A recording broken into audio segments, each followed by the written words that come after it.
આજે મેં એક અદ્ભુત ફિલ્મ જોઈ. એક 8 વર્ષની દીકરી એની દાદીનું ઘર મૂકીને એની મમ્મી જે એની ધ્યાન નથી રાખતી, એ છોકરી બીજી જગ્યાએ શિફ્ટ થાય છે. છોકરીનું નામ લિન્ડા છે, મમ્મીનું નામ ઈવા છે. છોકરી 8 વર્ષની છે અને એની બે બહેનપણીને મળે છે નેબરહુડમાં. ફિલ્મનું નામ છે મસ્કિટોસ, મચ્છર. ઇટાલિયન ફિલ્મ છે.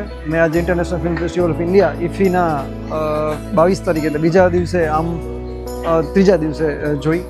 ફિલ્મમાં પેરેન્ટ્સ જે બીજી બે છોકરીઓ છે એના મમ્મી પપ્પા છે જે એની બહુ ધ્યાન નથી રાખતા, એટલે કે પેલા જે પેરેન્ટ્સ હોય જે બરાબર ન હોય એની વાત છે. પેરેન્ટ આજુબાજુના નેબરહુડની વાત છે.